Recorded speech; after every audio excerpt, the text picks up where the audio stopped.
Hockey season almost over, headed toward fall camp at Florida State. The Seminoles looking for a big year, and everyone is expecting that. We got Logan Robinson on the line. Nole Game Day is your spot.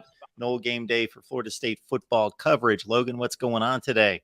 Good to see you, Mark. Good to see you again. I love doing these. We've been doing these for a couple of years now. After we talk about spring, we jump into fall camp, which is not far away whatsoever. Big season ahead for Florida State. Mike Norvell, massive offseason as we've covered, but looking forward to talking some Florida State offense, also some defense as we preview what I was just saying, a gigantic season ahead for the Seminoles. Logan, it had to be nice watching this offense last season after so many years. It seemed like an eternity going back to a productive offense, an explosive offense, not having the type of players, especially at wide receiver, that were up to Florida State standards. But bam, this offense was 16th in the country in scoring, top 10 in total offense last year. And of course, Jordan Travis, we've analyzed him to death. Truth be known, a couple of years ago, I said this guy is not a throwing quarterback, and he just got better and better and better. And now we're looking at an elite quarterback, 24 touchdowns, 5 picks last year. We gave him some criticism. That's what we do. We analyze and we talk about improvements and we criticize here and there on him. And we did that a while ago, but we saw the improvement he made last year. One of my biggest question marks was what happens when Kenny Dillingham leaves. And this was going to be Tony Tokar's first attempt at being a quarterback's coach at definitely this level, and getting the opportunity he excelled at it. And we saw what Jordan Travis was able to do with his arm last year, improving in that way, better with the deep ball. He was able to connect in short intermediate routes, better accurately. And then also too, if you think about it, the way that he was not holding on to the ball as much, he would able to elusively get out of some of these defenders and keep his eyes downfield. That's something that we had always talked about on your show, Mark. And we saw that last year, and he was able to connect quite a bit. And that's why this offense was able to excel last year with keeping his eyes down the field. And I'm really interested to see as we go into this fall camp, him continuously learning and improving, because he's got the talent around him now. I mean, he is absolutely loaded and surrounded by weapons, but I want to see the improvement for him in his own eyes and what he's able to do and develop, because this is going to be Tony Tokar's second year with him. You're bringing back your backup quarterbacks as well, but staying healthy will be another big one. Him being able to develop and continue to get better as a passer will be key for him. And I know he wants to do that as well with all these projections of going into the NFL, being a top 6, top 10, whatever you want to say, quarterback. And he also is wanting to prove himself to be a potential Heisman candidate. So now there's different kind of expectations on his shoulder that we have not seen from Jordan Travis. And I'm really going to be interested in watching this upcoming fall camp on how he takes that on. He's definitely more of a show you on the field type of leader rather than a vocal guy. And he'll admit that. And a lot of his teammates will say that as well and attest to it.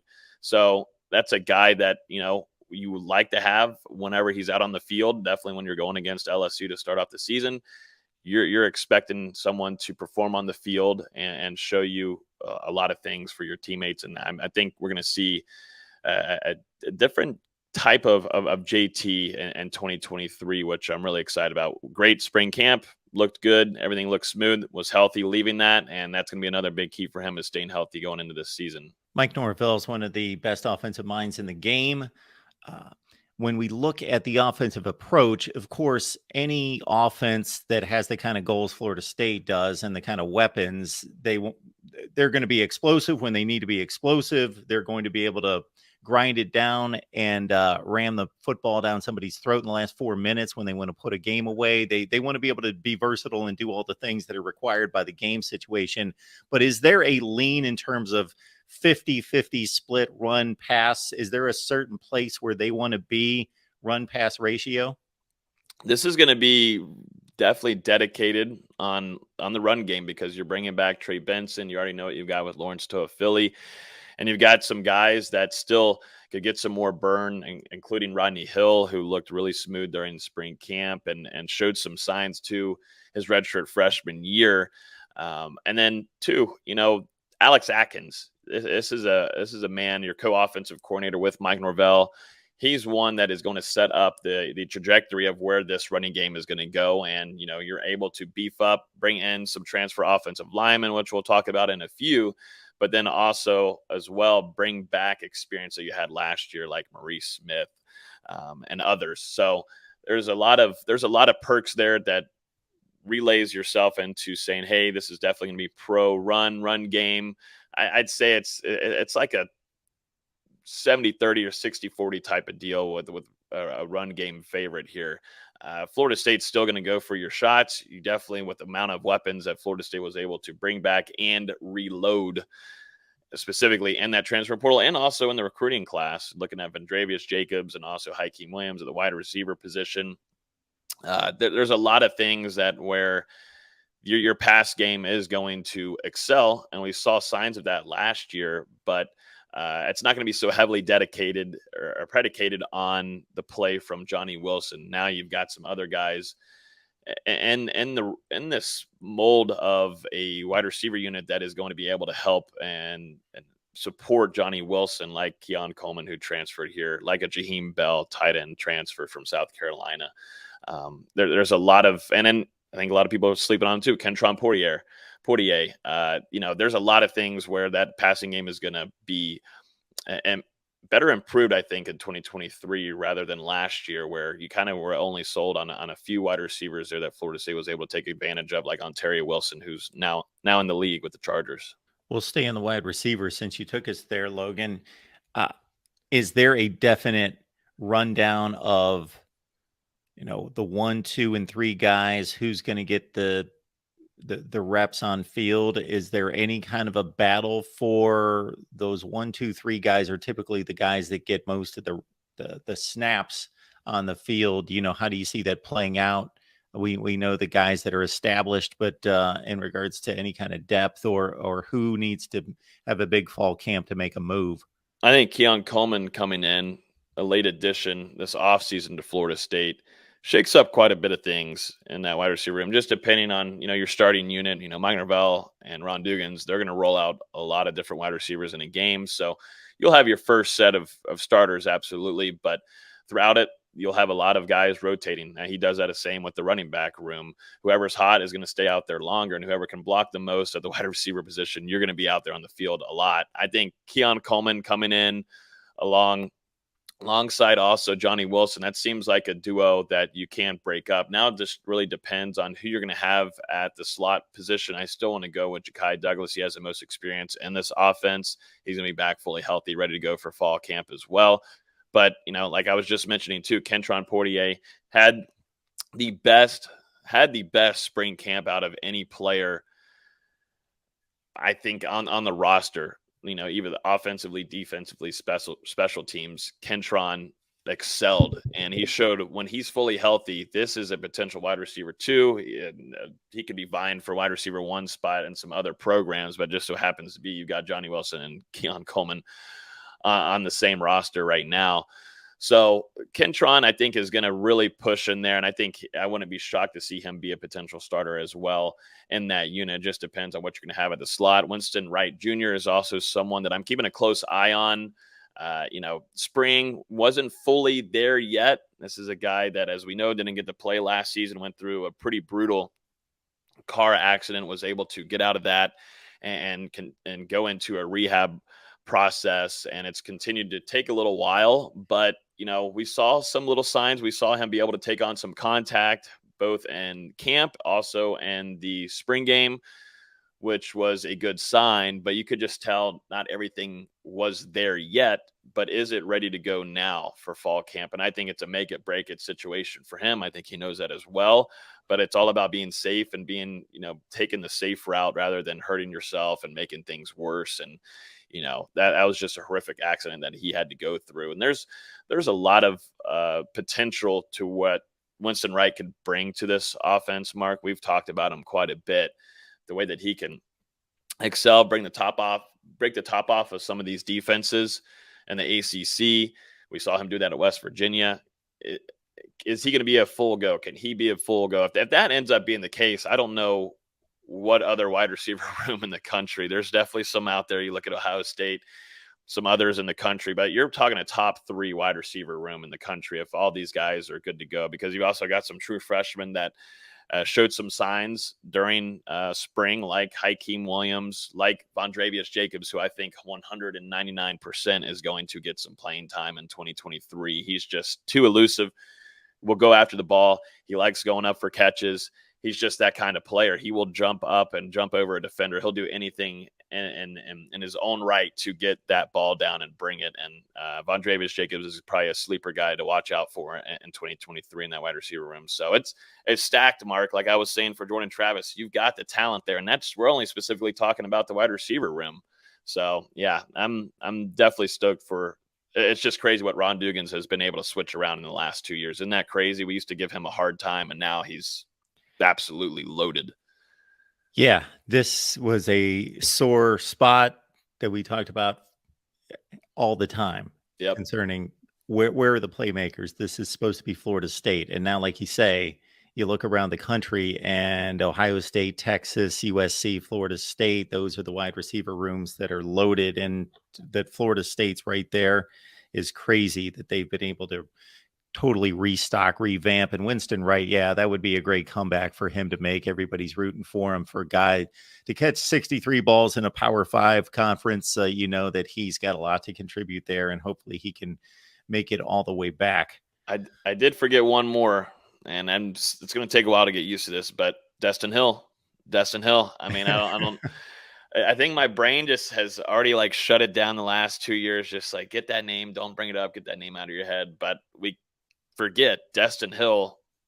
Go back, watch some of his tape and how this would fit Mike Norvell's offense. It just meshes so beautifully together. And I'll be honest with you, some things that we've been hearing through the offseason workouts, these are player ran things. So just take it for what it is. But he's came in and has impressed. Jordan Travis, we talked to Jordan Travis a couple of weeks ago, and Trey Benson. And Trey Benson looked absolutely shocked, like just by the way that Destin Hill has arrived in shape and also has performed and has impressed, the way that his attitude, his focus, his attention to detail he's brought with him. So that's another name to keep a close eye on if he is able to make an impact. We'll see if Florida State's going to be able to redshirt him.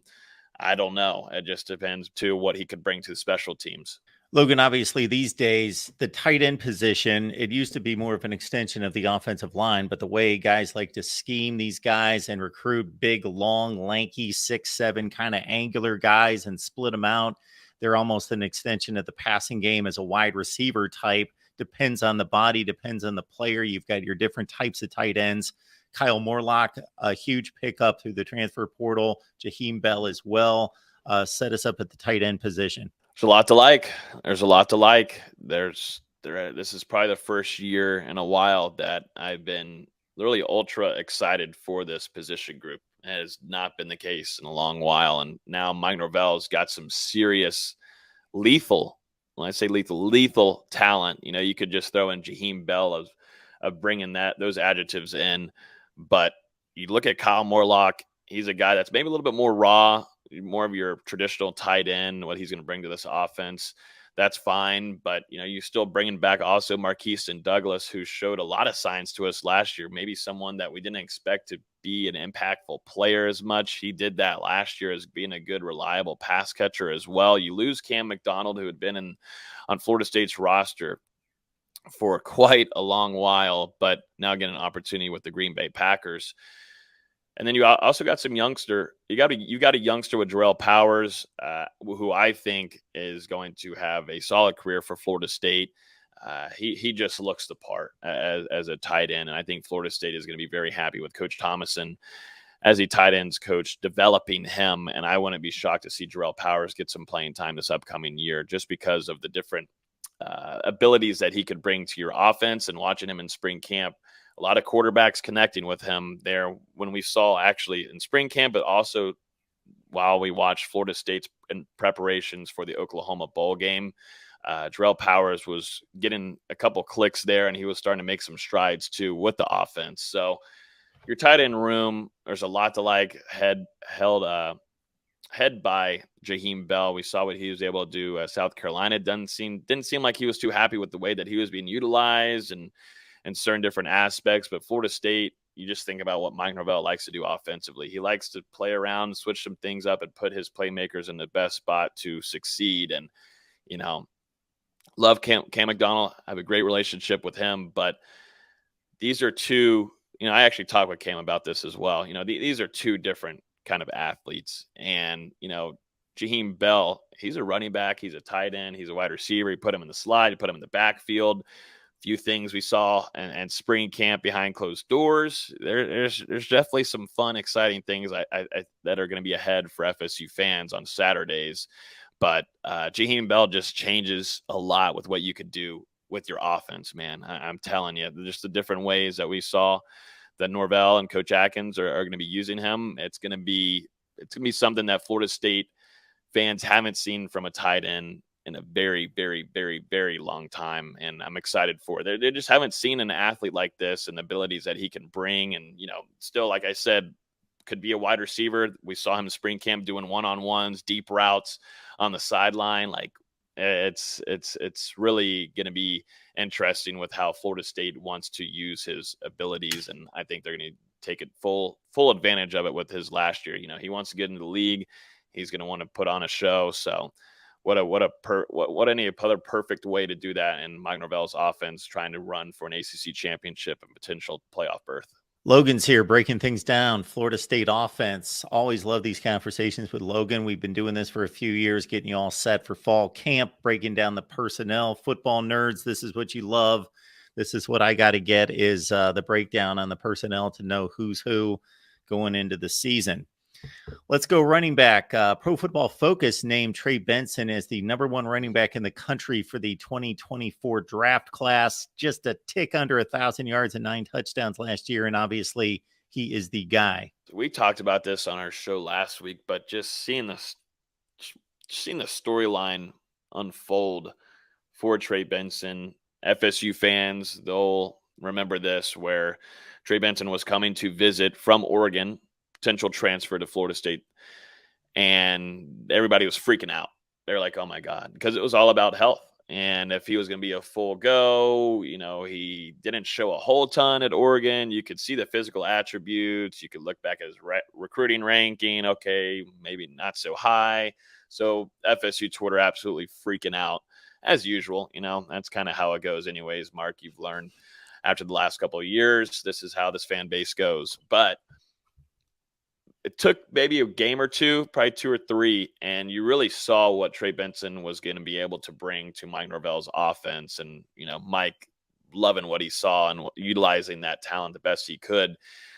This is going to be a different kind of season for Trey Benson. I think it's going to be a better season. I think, we're all going to talk pro FSU before we get to fall camp until we get some answers and things. But just going off of just some common sense, Florida State didn't know what they were going to get out of Trey Benson until the middle of the season. Once he found his groove, what he was able to bring to the offense.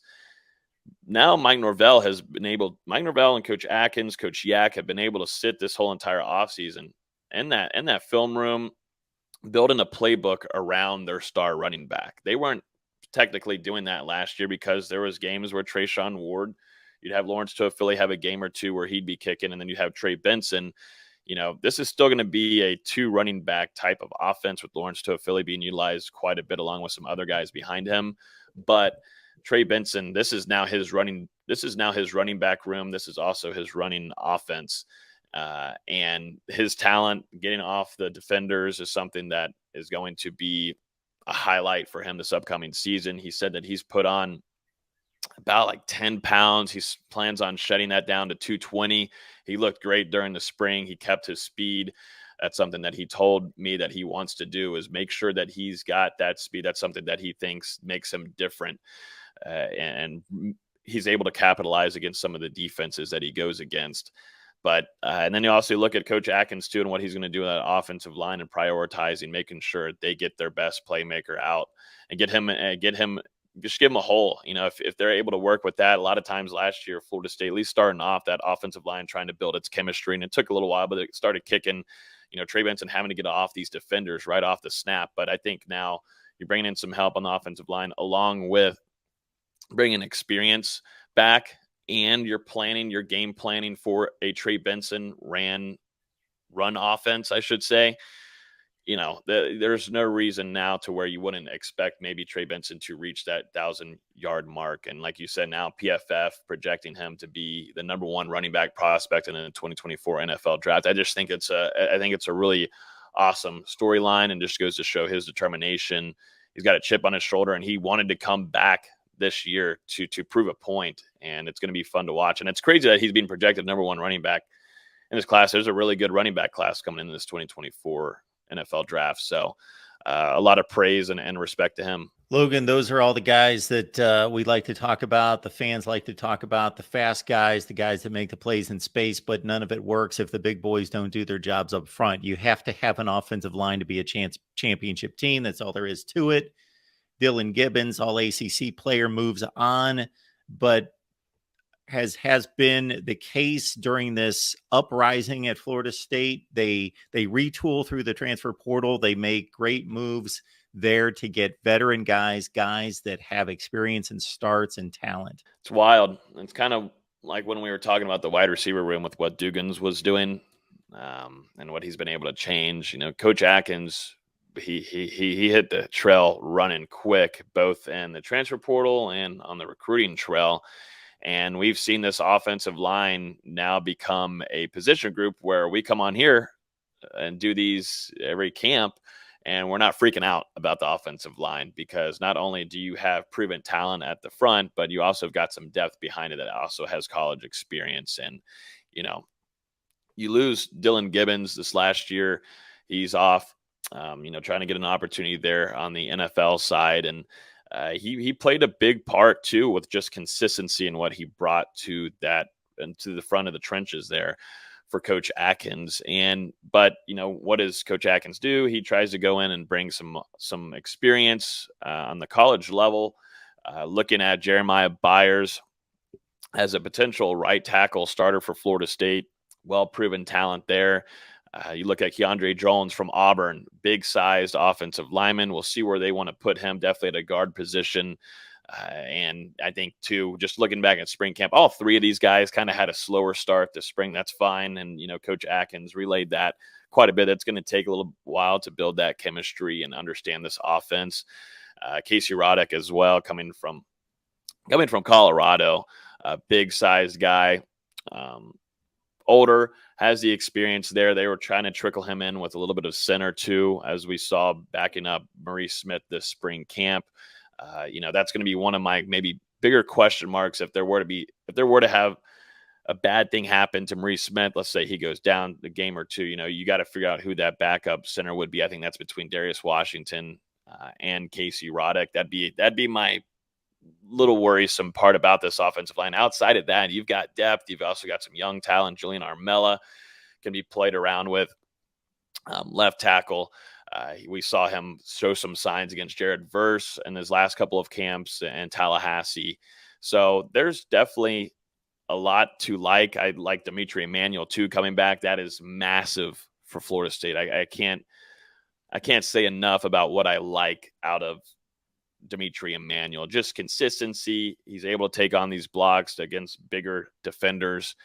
He just looks solid, and he's one of the only players too that can really take on Fabian Lovett, Joshua Farmer. That was a guy that really stood out to me once he arrived in Tallahassee, and it was gigantic to get him back into the fold and get that waiver to get it one more year in Tallahassee for Florida State. But, I think a lot of this is going to rely on Maurice Smith staying healthy. He went down in Jacksonville during Florida State's preseason camp over there, and Duval was a scary scene. A lot of the beat members looking at each other like, oh my goodness, what's going to happen here? But he was able to recover, get in there and play this year. And I think a lot of that is just going to rely on health for your middle part of that offensive line, and everything outside of that will click, because you've got some depth and you've got some youngsters that have shown some signs of growth, exactly what Coach Atkins has been able to do the last couple of seasons in Tallahassee.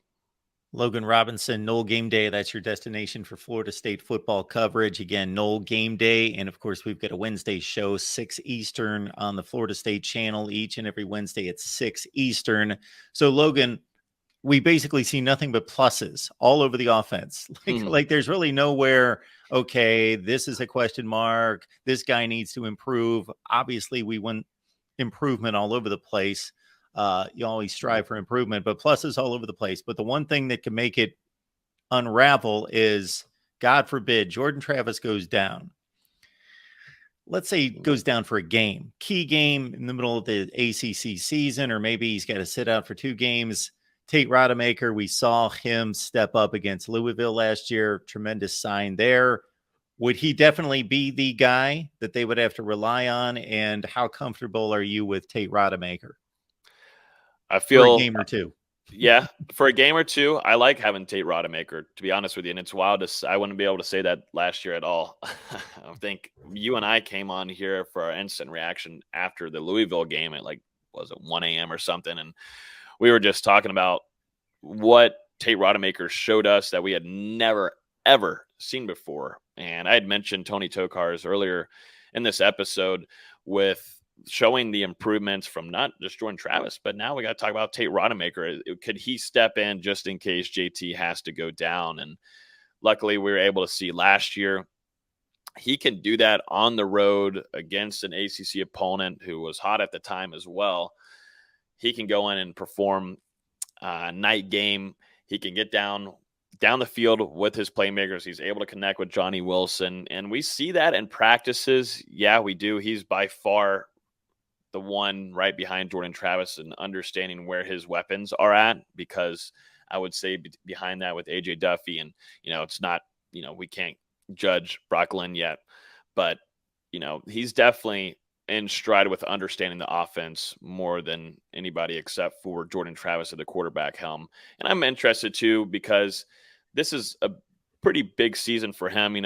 Just knock on wood, you don't want to see Jordan Travis go down, but if he's able to get some playing time this upcoming season, even if Florida State's blowing out their opponents, but this is going to be a big one for him, because you go into 2024, I'm projecting him to be a potential starter in 2024, at least for the time being, until maybe a Luke Kromenhoek or Brock Lynn's able to make that stride. We'll see if AJ Duffy's able to take multiple steps to be able to compete. So it's a big year for him. I understand he's just the backup, but if he were to go in there and play, I feel a lot more comfortable with him being there now, Mark, other than what I saw last year going into the season. I wouldn't have been able to say that. And I think a lot of FSU fans are in agreement with me as well. That was a big game by him. He was able to take care of the ball for the most part. He's done that better watching him during the spring. So Florida State should feel nice to have an experienced backup behind Jordan Travis going into 2023.